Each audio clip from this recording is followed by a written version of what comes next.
MK Gandhi Sanskrit विद्यालय और school संचालक राघवेंद्र राठौर के खिलाफ वित्त मंत्री ओपी चौधरी से हुआ शिकायत।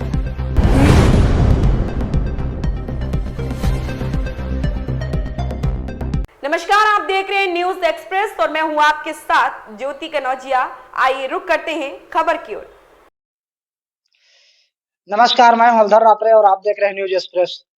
बात कर रहे हैं हम रायगढ़ जिला के अंतर्गत आने वाले संस्कृत विद्यालय एमके गांधी विद्यालय हालाहुली के, जहाँ पे आप देख सकते हैं कि पिछले कई दिनों से यहाँ सिलसिले की शिकायत की सिलसिले काफी बढ़ चुकी है और यहाँ की जो काले साम्राज्य है राघवेंद्र राठौर, उनके खिलाफ अनेकों शिकायत हुई है। फिर भी आज तक 8 दिन बीत जाने के बावजूद भी शासन प्रशासन के द्वारा अब तक कोई कार्रवाई नहीं की गई है। चलिए हम बात करेंगे, आप एक ऐसे शख्स को आप मिलाने जा रहे हैं जो उनके काले साम्राज्य के बारे में बताएंगे। वहाँ हमारे साथ में अभी मौजूद है, उनके घर पहुँचे हुए हैं हम बात करने के लिए। चलिए सबसे पहले आपसे परिचय जानना चाहेंगे सर। हाँ, मेरा नाम रामस्वरूप प्रसाद पांडे। मैं संस्कृत विद्यालय एमके गांधी हालाहुली में 2016-17 से मैं संस्कृत व्याख्याता के पद पर पदस्थ हूँ और वहाँ पर मैंने अनेकों कष्ट सह करके काम किया, अपना ही विद्यालय समझ करके काम किया। लेकिन वहाँ की जो संस्थापक राघवेंद्र राठौर जी हैं, मेरे साथ में बहुत धोखाधड़ी का काम किया उन्होंने।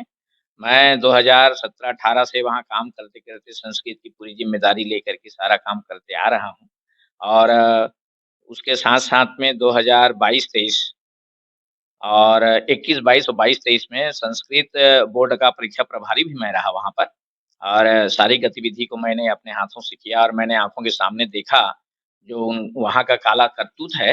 लेकिन उस समय मैं वहाँ की पदस्थ होने के कारण से मैं कुछ बता नहीं पाया। अभी वर्तमान में मैं बता रहा हूँ कि इस साल भी मेरा नाम बोर्ड से अंकित किया गया था परीक्षा प्रभारी के रूप में। लेकिन वहाँ की जो कालाबाज़ारी को देख कर के मैं वहाँ से अभी मैं स्कूल नहीं जा रहा हूँ। और कारण इसका ये है कि वहाँ पर देखिए बोर्ड की परीक्षा है, संस्कृत बोर्ड की परीक्षा, वो 9 बजे से प्रारंभ होना है, 9 से 12 साढ़े 12 तक होता है गवर्नमेंट के रूल के हिसाब से। लेकिन वहाँ पर प्रश्न पत्र को पहले से मँगा करके उसको पूरा उसका आंसर लिख करके सारे बच्चों को वहाँ बिठा करके 7 बजे से ही पेपर वहाँ देना शुरू हो जाता है। 7 बजे से बच्चों को बिठा करके लिखवा देते हैं पूरा का पूरा आंसर और उसके साथ-साथ में जो अनुपस्थित विद्यार्थी रहते हैं, उन अनुपस्थित विद्यार्थी के नाम पर हमारे ही स्कूल के एमके गांधी इंग्लिश मीडियम के विद्यार्थी के 7वीं, 8वीं, 9वीं के विद्यार्थी को उन अनुपस्थित विद्यार्थी की जगह पर बिठा करके उनसे आंसर लिखवाया जाता है और उसके साथ-साथ वहाँ जो पदस्थ है, परीक्षा में जो ड्यूटी करने वाले शिक्षक उनको मजबूरन उनको प्रताड़ित किया जाता है कि आप जो अनुपस्थित विद्यार्थी हैं, उनका पूरा आंसर कॉपी लिख करके जमा करो। अब वो परीक्षा ड्यूटी के दौरान वो लोग भी उन आंसर कॉपी को पूरा करते हैं, पूरा करके वहाँ लिख करके फिर वहाँ सबमिट करके फिर उसको बोर्ड भेजा जाता है। तो पहली तो ये कालाबाज़ारी हो गया, उसके साथ-साथ में वहाँ पर टीचरों का जो परीक्षा ड्यूटी करते हैं, उनको ना तो पेमेंट दिया जाता है, जबकि गवर्नमेंट से उसकी पैसा आता है वहाँ पर ड्यूटी करने वालों को, उनको नहीं दिया जाता है और उसके साथ-साथ में यहाँ तक कि जो बोर्ड में जिनका नाम नहीं गया है, उनका भी वहाँ से सर्टिफ़िकेट बन कर के आ जाता है। अब ये कैसा सेट करते हैं, क्या करते हैं, वही जाने उसको। तो ये तो पहली बात हो गई। दूसरी बात ये है कि वहाँ पर मैं पदस्थ था। हम लोगों का पिछले साल और इस साल, अभी 2 बार हम लोगों का मेरा नाम जब पिछले साल लिस्ट में भेजा गया संस्कृत बोर्ड में, तो मेरी जो अनुदान राशि वहाँ से पिछले साल आई 1,68,000 उनमें से 80,000 हमको दिया गया, बाकी राशि को वो अपना स्कूल के खर्चा है, स्कूल को डेवलपमेंट कराना है करके हमारी राशि को काट लिया गया। जबकि हम लोगों से 33,000 वो अनुदान राशि आएगा करके हम लोगों से लिया गया था। और इस साल अभी हम लोगों का अनुदान राशि आया है 1,20,000 आया है। उसमें हम लोगों को मजबूर कर दिए कि यदि आप उसमें से 40,000 आप रखो अपने पास में, बाकी राशि मेरे को जमा करो और अगले बार राशि आएगी उसमें फिर देंगे करके बोले। तो हम लोग पूछे कि भई हमारी पेमेंट कितना है, किस हिसाब से है? तो बोले कि 80,000 से आपको ₹1 मैं ज़्यादा नहीं दूँगा, बाकी जितनी राशि आएगी अनुदान राशि वो सारी की सारी मेरे पास जमा हो जाएगी और वो इसको स्कूल को डेवलपमेंट के लिए, स्कूल के अन्य खर्चे के लिए मैं उसको उपयोग करूँगा। इस प्रकार से बोले और हम लोगों को मजबूरन दबाव बना करके वो 1,20,000 को निकालने के लिए माने प्रेरित किया गया। तो वहाँ की इस काले करतूत को देख कर के मैंने तब से 2 फरवरी से स्कूल जाना बंद कर दिया हूँ। हालाँकि मैं वहाँ ना तो रिज़ाइन दिया हूँ, ना मैं वहाँ कुछ नहीं किया हूँ। लेकिन इस काले-बाज़ारी को देख कर के मैं स्कूल जाने के लिए अभी बंद कर दिया हूँ। और जैसे ही शासन की नज़र पड़ेगी और ये दूध का दूध, पानी का पानी होगा, उस दिन मैं फिर जा कर के विद्यालय में सेवा करने के लिए मैं तैयार हूँ। और तन, मन, धन से शिक्षा की जो क्षेत्र है, उसको माँ सरस्वती का जो वरदान है, विद्यालय है, उसको सही रूप से मैं करना चाहता हूँ। सर बताएँ कि संस्कृत विद्यालय में जो टीचर की योग्यता होनी चाहिए, वो क्या होना चाहिए सर? संस्कृत विद्यालय हो या कोई भी गवर्नमेंट का अनुदान विद्यालय हो, अनुदान वाला विद्यालय या कोई भी विद्यालय हो, वहाँ एक नियम होता है कि भई उसमें ग्रेड होता है, प्राइमरी टीचर फिर और उसके बाद में प्री प्राइमरी, प्राइमरी, मिडिल और कम से कम यूटीटी और व्याख्याता। तो हर पोस्ट के लिए एक निश्चित तौर पर उसका योग्यता होनी चाहिए।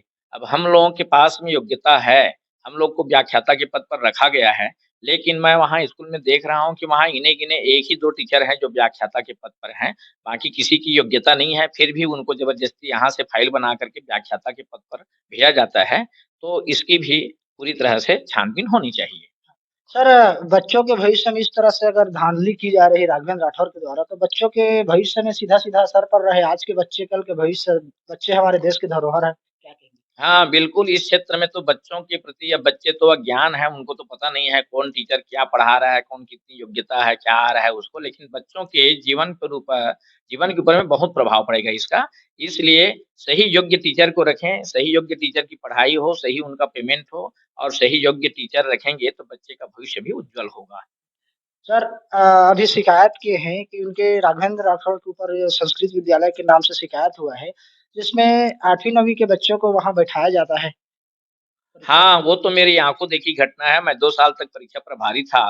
उस परीक्षा प्रभारी के दौरान मैंने खुद अपनी आँखों के सामने देखा कि वहाँ 50% से ऊपर तो अनुपस्थित रहते हैं परीक्षार्थी। उनकी कॉपी अपने घर से बनवाता है या तो टीचरों को दबाव बना कर के बनवाता है या 8वीं, 7वीं, 9वीं के बच्चों को बिठा कर के उनके फ़ोटो को बदल करके, उनका रोल नंबर दे करके उनको वहाँ पर बिठा कर के लिखवाया जाता है।